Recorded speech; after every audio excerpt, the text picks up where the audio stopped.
Un trabajo que por lo general aquí en la universidad recibimos solicitudes de las comunidades, de los ejidos o de agricultores para realizar algún trabajo en específico.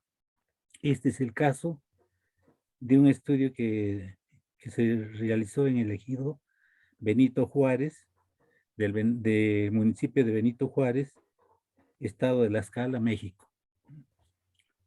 Bien, en este trabajo lo que hacemos es hacer primero una inspección ocular. En esta inspección ocular pues encontramos de que el problema, como ustedes observan en las fotografías, les voy a enseñar unas y otras fotografías, que el problema es que los drenes están asolvados. Y cuando está asolvado, pues se modifican la profundidad, la plantilla y la pendiente. Después, también se ve que otro problema es la presencia de vegetales en los drenes. Estos dos problemas fundamentales pues ocasionan que impide el libre circulación del agua, ocasionando desbordamientos, inundaciones, tanto en la margen derecha e izquierda de estos drenes a cielo abierto. Una solución a priori, cuando vamos hacia campo, en este caso es pues el rediseño del sistema de drenaje parcelario, colectores y principales. Entonces ya tenemos una idea qué es lo que tenemos que hacer. Bien. En otro recorrido, eh, observamos de que hay secciones hidráulicas que están funcionando. Sin embargo, hay inundación, empantanamiento, y al investigar cómo se hizo el diseño de las secciones hidráulicas, encontramos que utilizaron las prestaciones medias. Por ejemplo, en esta zona la máxima es de 128.3 milímetros y una mínima de 7.3 milímetros. Y con una media de estas hicieron la estimación de la escorrentía, lo cual según nosotros estaba subestimado. Y consecuentemente, pues las secciones hidráulicas pues estaban incorrectas. Por otra parte, sabemos que las tierras agrícolas planas con pendientes por debajo del 0.5% se inundan, donde las infiltraciones del suelo es menor que la cantidad de agua que acumula después de la lluvia, del riego o escurrimiento. Y además pudimos constatar a través de revisión videográfica y estudios previos que han realizado en esta zona, que el tipo de suelo que predomina, según la INEGI, del 2019, son suelos Eocen. Y estos suelos se caracterizan por tener una capa oscura, suave, rica en materia orgánica y nutritivas. Además, encontramos cleisoles, vertisoles. Entonces, estas son la observación en campo y esto nos da una idea para poder plantear cómo resolver este problema. ¿Dónde se ubica este lugar de estudio? El estado de Tlaxcala, que pertenece tiene 18 municipios. Entonces, el lugar donde se ubica, como se indica, aquí tenemos el municipio de Benito Juárez, cuyo clima es de templado húmedo, comprende más o menos 25.85 kilómetros cuadrados. Bien. ¿Cuáles son los objetivos que nos planteamos? Pues primero es agrupar las lluvias para un buen diseño, para un buen rediseño, pues agrupar las lluvias máximas diarias, consecutivas y analizar conjunciones de distribución de valores extremos. Para obtener las curvas de profundidad, duración, frecuencia y determinar las lluvias de diseño. El segundo objetivo es estimar las escorrentías superficiales de lluvias máximas consecutivas que no se hizo para calcular los gastos hidráulicos, secciones hidráulicas óptimas y de los drenes por hectáreas y evacuar los excesos de agua de inundación. Entonces son los objetivos que nos trazamos y después se investigó cuánta superficie del patrón de cultivos se sembra en esa zona. Hay un total de 2.608 hectáreas. Quiere decir que esa es la cantidad que tiene problemas de exceso de agua de escorrentía. Bien, ¿qué es lo que tuvimos que realizar los trabajos previos? Pues lógico, es un levantamiento topográfico del tren. Utilizamos estación total, prisma, estadales, brújulas, cinta métrica, GPS y la modelación de los colectores. Utilizamos el programa CIP3.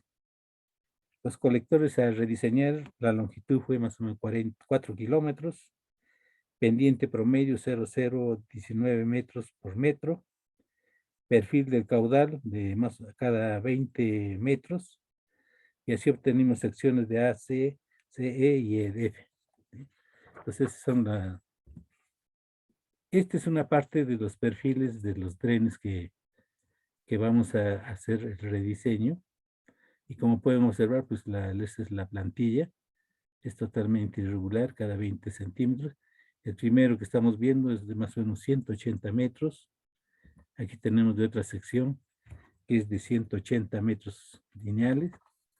Es un ejemplo que estoy poniendo y este es de 200. Bien. En total, pues antes de pasar, son 4 kilómetros que hay que rehabilitar todo y hacer un rediseño de todos los drenes. Bien, aquí nos encontramos con lluvias máximas consecutivas de 1, 3, 4, 5 días. Sí. El registro histórico de la precipitación diaria se obtuvo de la estación Benito Juárez, La Escala, desde 1994 a 2013, o sea, 20 años de registro. Y como es natural aquí en México, pues faltan datos y teníamos que generar datos sintéticos. Y esos datos los aplicamos para obtener ellas método promedio de 3 estaciones. Sí que nos dio resultado. Inclusive hemos probado otros que son el recíproco del cuadrado de las distancias, en las medias aritméticas, pero este es el mejor que nos dio como resultado. Ustedes pueden observar en esta gráfica de frecuencias de lluvias máximas. Para obtener esto se utilizó la técnica de promedios máximos móviles. La agrupación de 1 a 3 días es de acuerdo al criterio de Servicio de Conservación de Suelo, que más o menos publicaron en 1972. Y la representación en el sistema de coordenadas, pueden observar en las ordenadas, pues está las precipitaciones y en las abscisas los años. Y como ven, hay años en que las precipitaciones son elevadas, casi llegan a los 170, y hay otros años que están bajas, tanto de un año, perdón, de un día, de 2, de 3, 4 días. Esta gráfica de frecuencia se debe pues al comportamiento de la lluvia, que nosotros sabemos que es extremadamente aleatoria en tiempo y en espacio.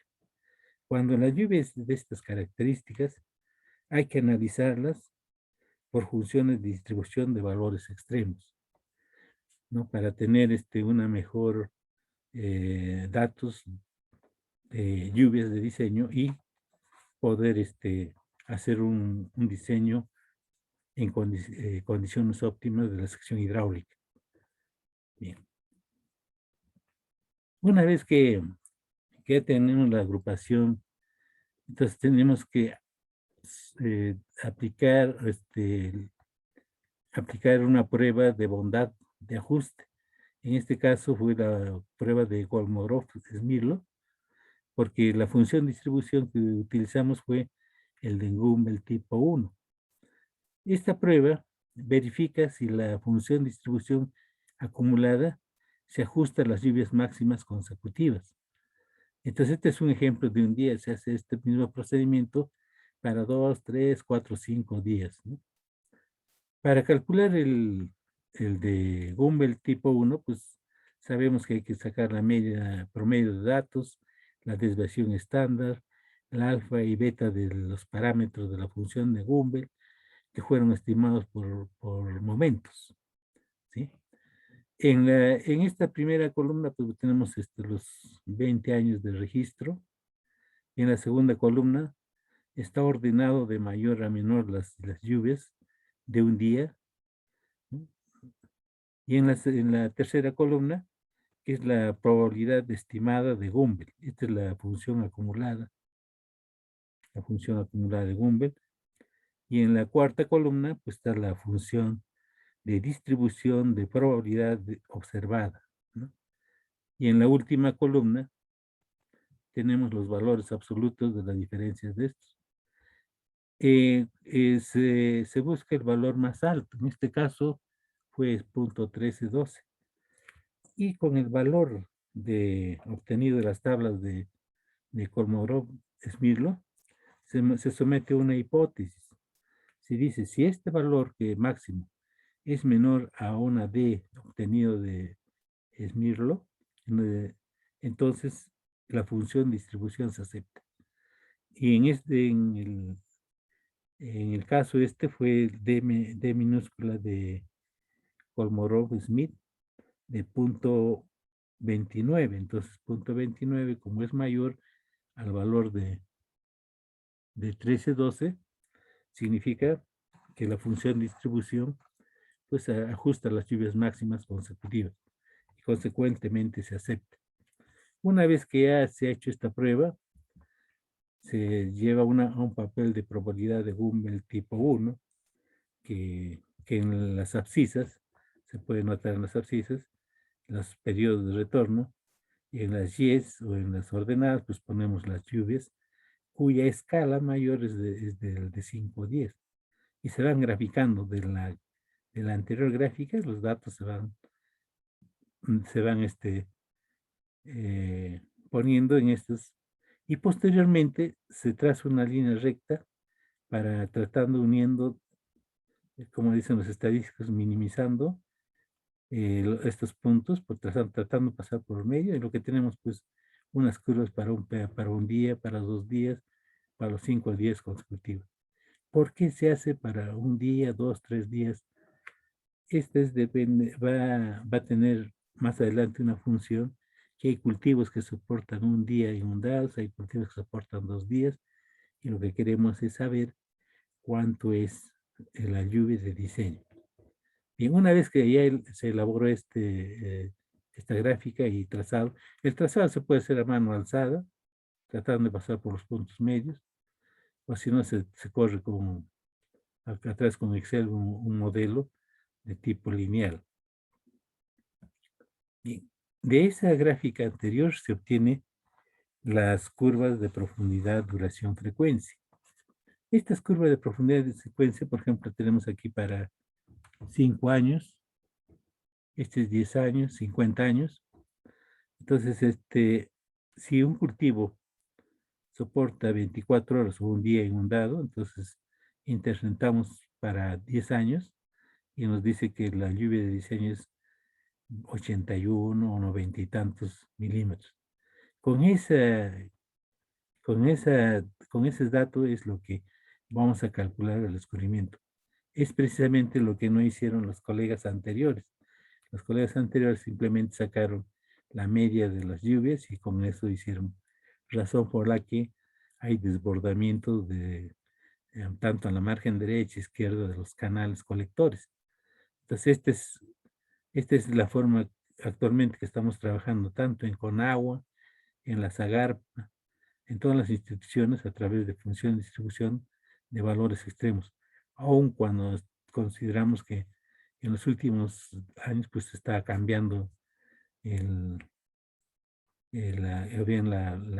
clima, y entonces hay una variación de lluvias. Entonces, una vez ya tenido esto, pues tenemos este cuadrito.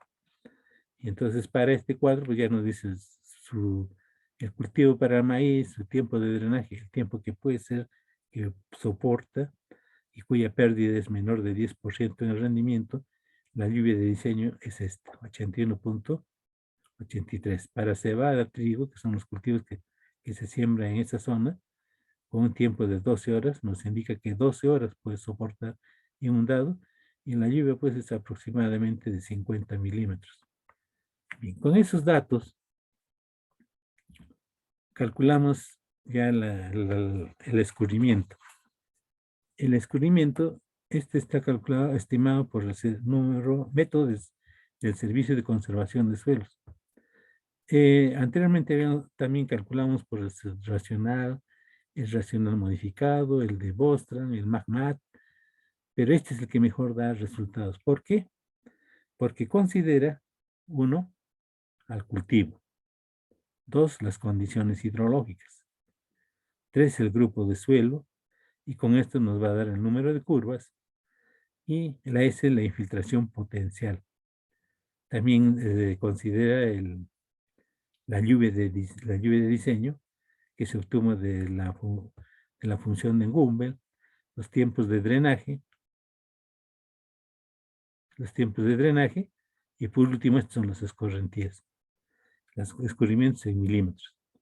Bien, entonces como es el escurrimiento, ya teniendo el escurrimiento, pues podemos calcular ya los gastos. Aquí al final tenemos los gastos totales que debemos remover para diferentes cultivos y para las diferentes secciones, ¿no? Debo indicar aquí que aquí estamos considerando un área equivalente. ¿Qué quiere decir eso? Que para esta superficie que tenemos, comparada con los 50, 28, optamos en un coeficiente de drenaje único, considerando que las condiciones hidrológicas, edáficas y agronómicas comparten con estos, por razón por la que se tiene valores. Bien, esta es la técnica que actualmente se están utilizando. Aquí vemos ya el tren, las superficies, lo que vamos a rehabilitar. Son 4 kilómetros. Tenemos aquí frente a cuánta superficie cada tramo y cuánto se debe remover. Pero lo importante aquí es que al unirse este punto AC con el BDC, aguas abajo hay un punto 1. Entonces se aplica, para diseñar este tramo hasta el punto E, se aplica la regla 2040. Esa regla 2040 nos permite decir de que con cuál de los gastos y superficie debemos diseñar esta parte. Lo que hicieron anteriormente fue que sumaron el gasto, y el gasto sumando hicieron la sección hidráulica. Eso es incorrecto, porque esta es una superficie mayor y esta es una superficie menor. Los tiempos de retardo, pues de este va a ser rápido. ¿Qué quiere decir? Es que todo lo que escurre va a ser en un tiempo corto, y todo lo que escurre en esto va a ser en un tiempo más prolongado. Entonces no puede ser la suma de nada más de gastos y de áreas y hacer el diseño.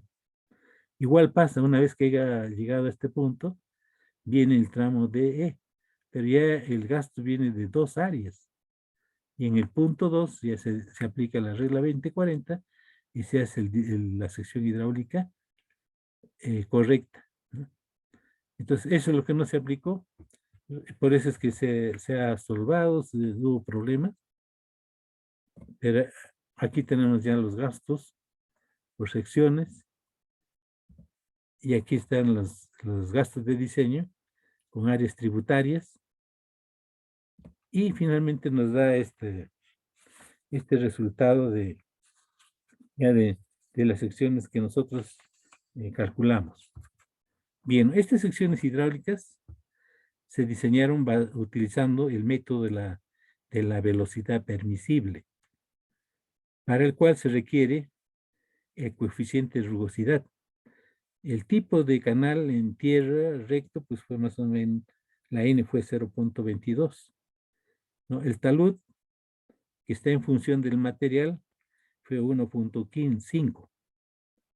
Y la velocidad admisible, como es un suelo arcilloso, arenoso, arcillo limoso, la velocidad admisible fue de 1.1, y la pendiente del terreno 0.018. Estos datos tomados bien en campo, los llevamos a un programa que llamamos H-Canal.